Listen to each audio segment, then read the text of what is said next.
articles, we see that there's currently only 256 studies published to date. And when we look at workaholism, which is an important area of this field of research, there's only 540 studies published to date. So we're just shy of 800 studies. And based on this, I actually concluded three main things.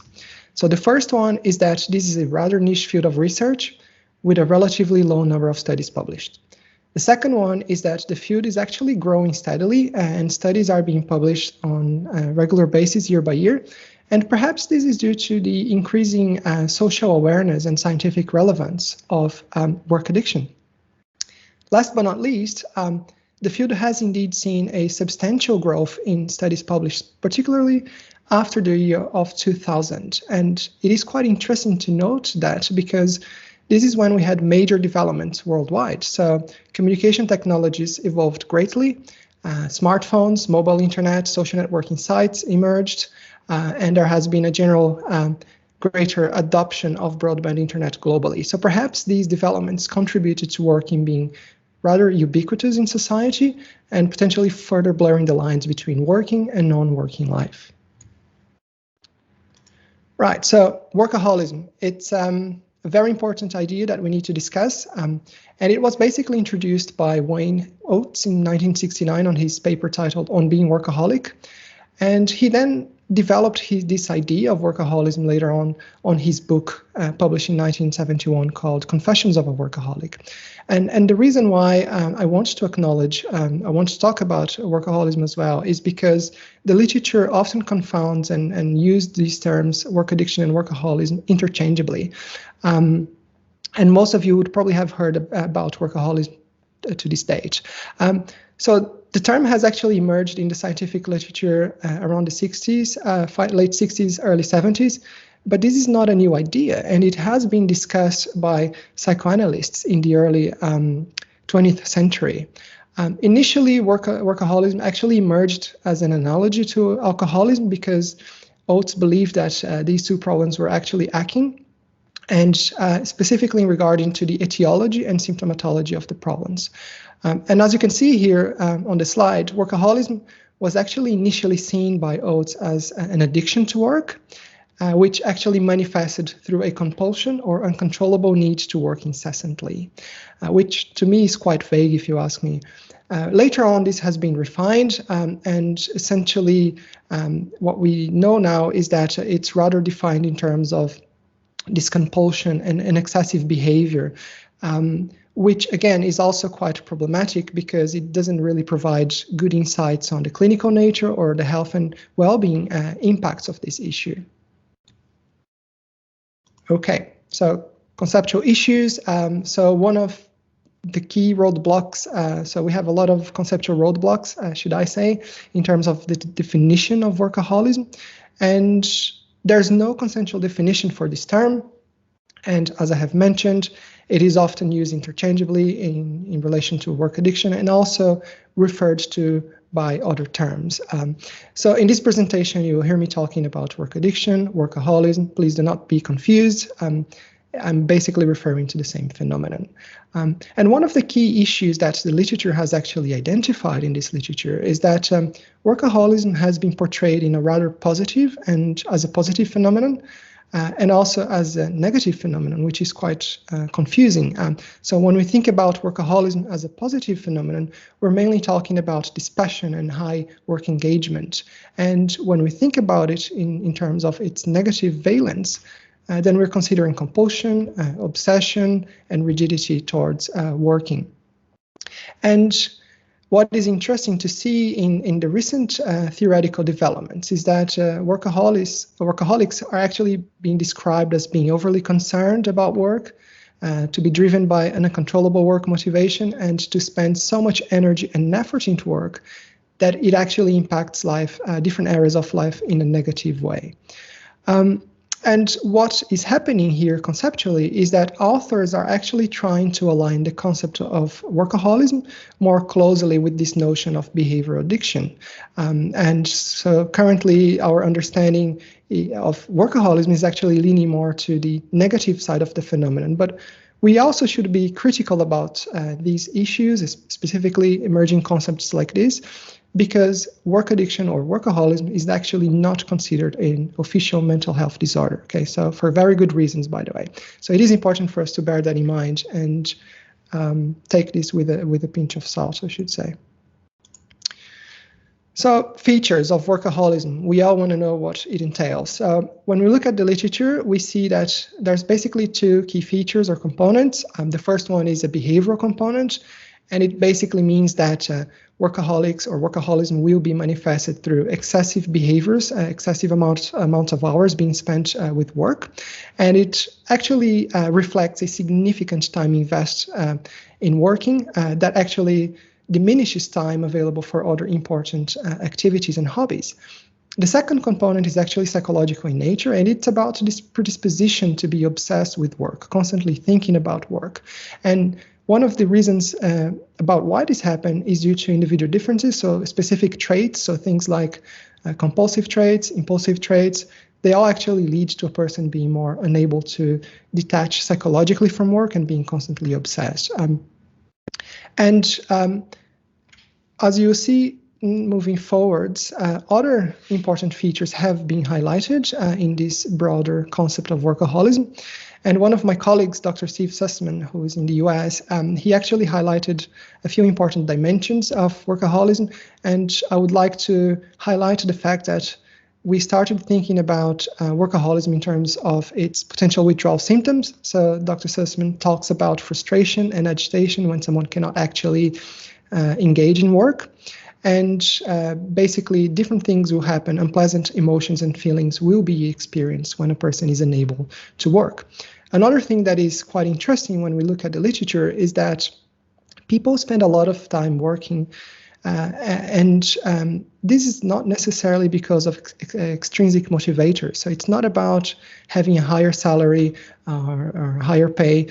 It seems to be a behavior driven by different forces that are operating that we'll be looking at very soon. Right, so I wasn't sure whether I should put this slide here, but I thought, you know what, I think it's an interesting piece of historical information, if you ask me. And interestingly, there has been, we psychologists, we love typologies, we like categorizing, which is a blessing and a curse, I would say. And there has been a few typologies of workaholics identified in the literature. And I think there is a historical value to this, but not much scientific value, I should say. And mostly because these typologies are rather anecdotal in nature, but nevertheless, that's what we have in the literature, and I think it's interesting for you to know that. So I'm not going to be spending too much time here, but there it is. We all know that different types exist or are supposedly existing. Okay, so aetiology. So why does it happen? It's a complex issue, and when we think about explanatory models trying to understand the etiology of work addiction, what we find is that it actually results from a rather complex interaction between specific factors linked to one's biological and psychological makeup, certain social or situational factors, and the nature of work activity itself. And this last component here is actually quite unique to work addiction compared to other addictive behaviors.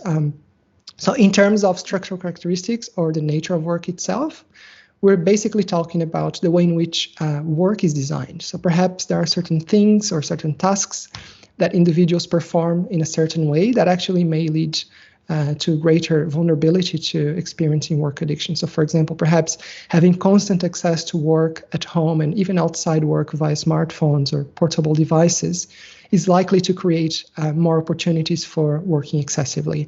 And this is a very valid reason, because we know that whenever there's more opportunities for engaging excessively with certain behaviors, rates of addiction actually increase exponentially as well. Okay, the components model of addiction is also another interesting theoretical perspective for us to bear in mind when thinking about work addiction and how this may happen. And one of the models that we have was actually developed a long time ago by Professor Mark Griffiths. It is a very interesting one because it has actually been tested widely across different so-called problematic behaviors. And it is, I've worked with this model myself in my own research, and it really does work well. There's great empirical support for this model, and when we think about the key components or the main tenets of this model, is that, as you can see here on the right-hand side of the slide, we have 6 key components. And the main idea is that all addictions will present with these 6 components. They're sort of universal. And when we break these components down, what we see is that work addiction could be thought about these components as well. So salience, this could be both cognitive and behavioral, and it reflects the way in which work will then dominate a person's life. So it will be the person's main activity, and it will completely permeate everything a person does. Then mood modification is also another one, very important. And if it's a true addiction to work, then this will happen as well. And basically, what this criterion says is that people will engage in excessive amounts of work in order to feel good about themselves. So mood modification, trying to regulate mood, that's an important feature. Tolerance is also when people will then escalate their working hours and be even more engaged with work. And that's because they are trying to reach initial levels of pleasure compared to earlier stages of the behavior. Then we have withdrawal symptoms, which is an interesting perspective as well, which basically says that when a person that is truly addicted to work is not able to work, then certain unpleasant feelings will ensue. So things like irritability, moodiness, sadness. Conflict is the single most important criterion according to the author of this model, and also according to my own perspective. And it basically highlights, it gives that clinical value to this idea of work addiction, because if it is a true addiction, then we should expect problems to happen, right? So these could be interpersonal problems, these could be intrapsychic problems. There has to be some sort of functional impairment, and this is what it's trying to do here in this dimension. Last but not least, relapse, which is basically underpinning a person's difficulty to reduce or even cease work. And I think when we look at this addiction paradigm for work addiction, we can clearly see that okay, so some of the detrimental effects of substance addiction, for example, would never happen here. So the physical danger that one might experience with certain substance-based addictions would probably not be present here. And even some of the legal consequences, unless there's some sort of embezzlement situation going on. And another important thing for us to bear in mind is that this model may not actually be fully fitting this idea of work addiction, because if you think about relapse, for example, and existing treatment approaches for addictive behaviors, one of the goals that we have is that we want people to achieve some degree of abstinence, right? And work is not one of those activities where you want to achieve abstinence, because it is not realistic. People need to work. It is an integral part of a person's life. So we need to think about this critically as well, and perhaps adjust existing models in order to better capture this notion of work addiction. Okay, briefly, we have had this interesting theoretical development by one of my colleagues and friends in Poland. And basically, they're trying to understand how different factors will actually intertwine in order to explain how this work addiction could emerge. And basically, we have different levels playing out here. And work addiction is seen within this compulsive overworking kind of domain, which interestingly has been suggested to result from obsessive compulsive personality disorder. So pretty much embedded in the early ideas around compulsion and impulsivity. And what is interesting to know as well is that those different factors at different levels will combine in a certain way that people will likely be more or less predisposed to develop a full-blown addiction to work. And obviously from here, once addiction is an issue, then it's a slippery slope, and people will experience a lot of work-related problems and also health-related problems, which ends up being quite detrimental as well. Okay, that was a lot of theory, so thank you for staying with me. So now the next question we should ask ourselves is, okay, so to what extent is this a problem? And as far as I'm aware, there's only 4 nationally representative studies looking at prevalence rates of work addiction, and these studies are actually from 3 countries. And as you can see here, the prevalence rates have been reported to be around 7.3 in Norway to 39.7 in South Korea, which is quite high if you ask me. And these studies are said to be robust. And when we look at, the reason why I say this is quite high is because when we look at prevalence rates of behavior addictions in general, what we find from robust studies using nationally representative samples, large sample sizes, and appropriate measurement tools, we see that prevalence rates are never above 5%. And for work addiction, it seems to be slightly higher. And one of the reasons why I think this might be happening is because, again, work addiction or the nature of work itself is quite unique. And it's probably the only behavior where people are expected to engage for at least 8 hours a day. There's direct benefits and rewards from working, and perhaps even working excessively. So financial benefits might occur as a result of that. And therefore, this may be one of the reasons about why this is quite high. Psychometric assessments, we do have an interesting and developing line of research looking at how we can measure symptoms of work addiction. And basically, we have tools being developed in the late 80s, and they capture work addiction within a multidimensional kind of perspective, including several domains. And some tools have both long and shorter versions. My favorite one here is the Bergen Work Addiction Scale. And the reason why is this is my favorite one is because it has a lot of cross-cultural support.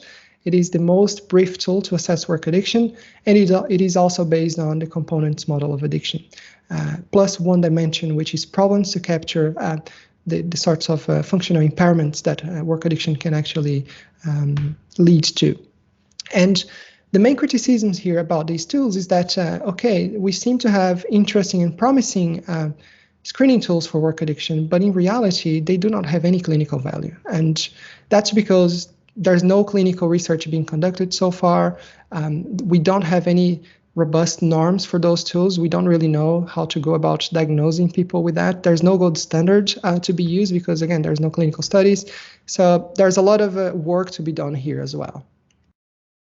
Okay, so why is this an issue and why should we be talking and doing research on work addiction? And the reason is, when we look at the literature, there's a wide range of issues being reported as being associated with this problem. And this is by no means an exhaustive list of the problems that could occur as a result of work addiction, but we have issues ranging from more psychological issues in nature, so psychopathology, depression, anxiety, to more well-being related issues, so work-life balance, stress levels, and also even physical. There are studies pointing out the physical impairments or physical health issues associated with work addiction, such as cardiovascular disease. So there's quite a few interesting review studies in this topic. I just thought that it would be interesting to be mentioning them in case you're curious to look at them later on. I'm happy to provide the references for you. Okay, another thing that is important is about risk factors, correlates in terms of risk factors.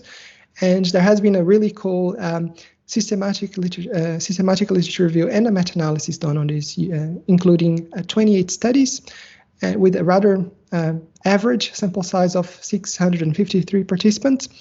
And what we see is that when we look at the individual differences correlates of work addiction, we see that work addiction is actually relatively well correlated with measures of extroversion, conscientiousness, intellect, imagination. However, those correlations are actually small in terms of effect sizes. And another important correlation is between work addiction and perfectionism, as you would expect. And the largest ones observed in this particular study was about between work addiction and persistence, type A behaviors, and trait anxiety. So these are important risk factors that have been recently identified. All right, so some of my own research here. So I've been doing some work on this with my colleagues. I've done this a few years ago with my colleagues in Nottingham and in Canada.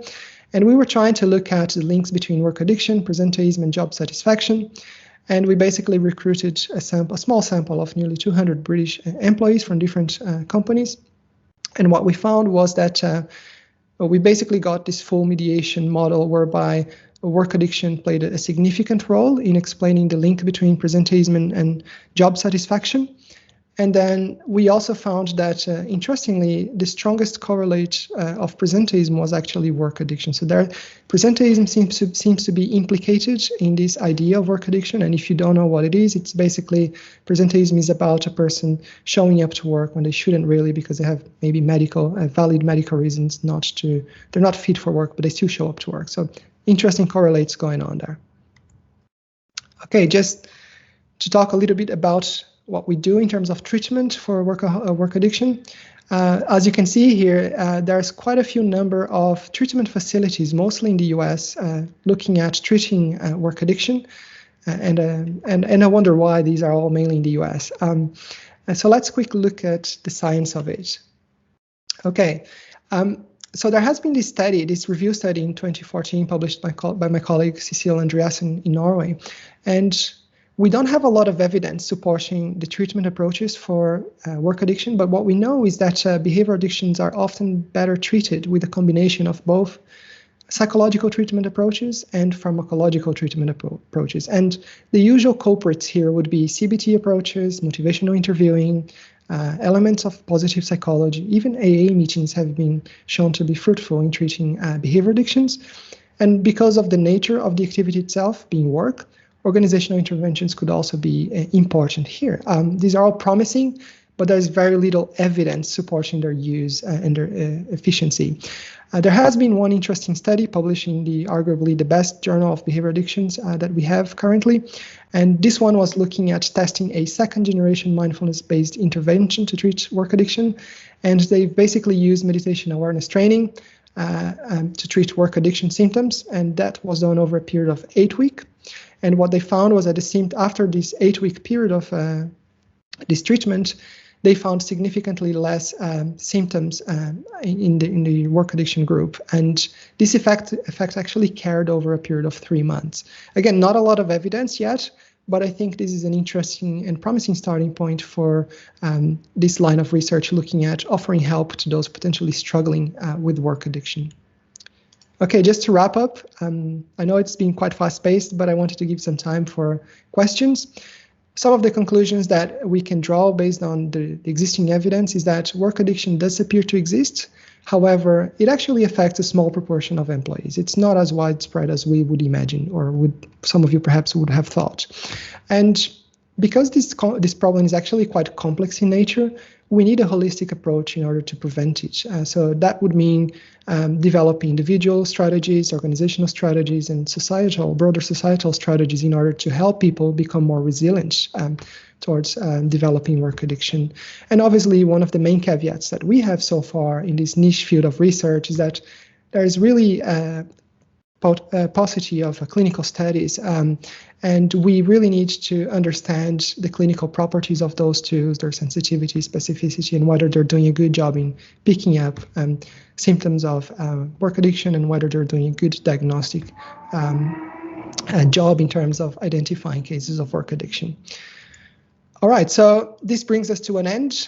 Thank you so much for your time. I hope you have enjoyed it, and I'll leave this presentation. I'll end it with one of my favorite quotes, and I'm happy to take any question now. Thank you so much.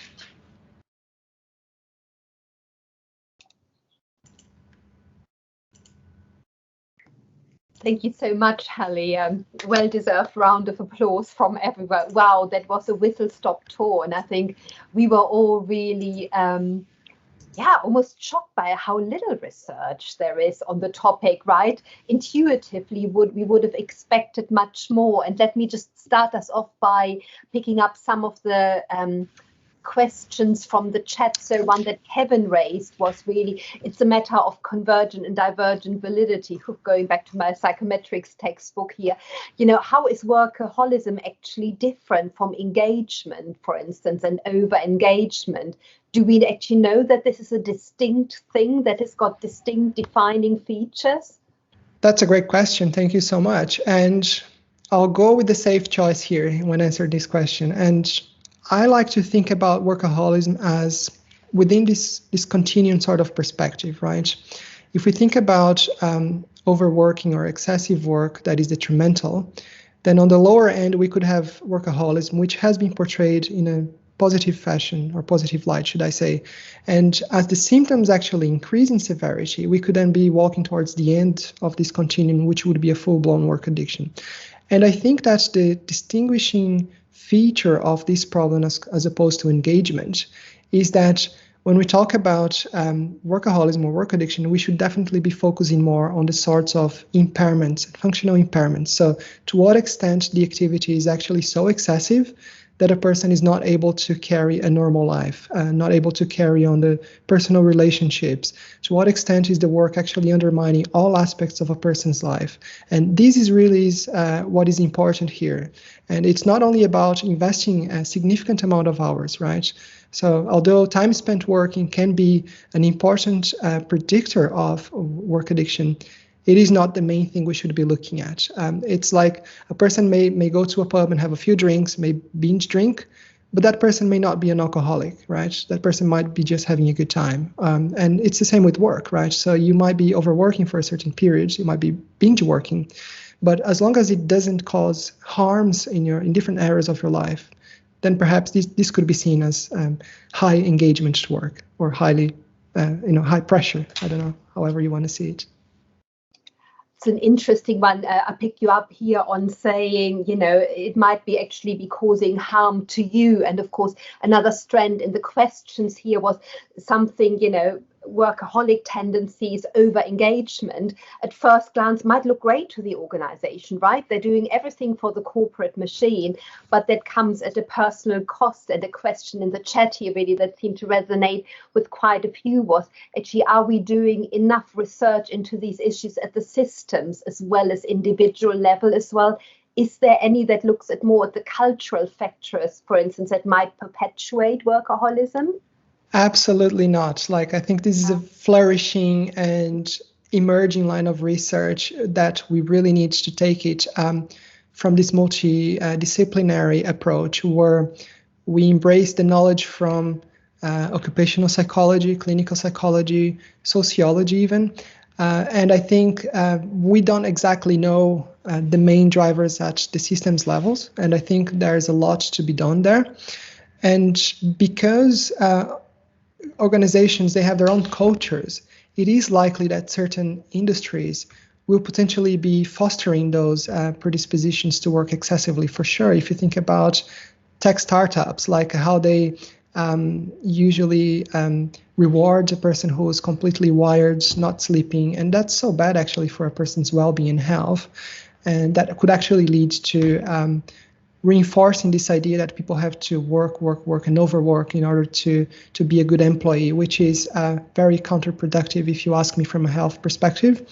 But there's definitely a lot of work to be done here. And if you want to do some research on this with me, I'm more than happy to work with you as well, or anybody else. Brilliant, thank you. So to add to my call to arms earlier, what can you do? Well, you've heard it loud and clear here, right? There is a real gap in our understanding. So come and do a PhD with us. Come and do a professional doctorate with us. The world needs you. You've heard it. So thank you again, Halley. Very well done. Thanks, everyone.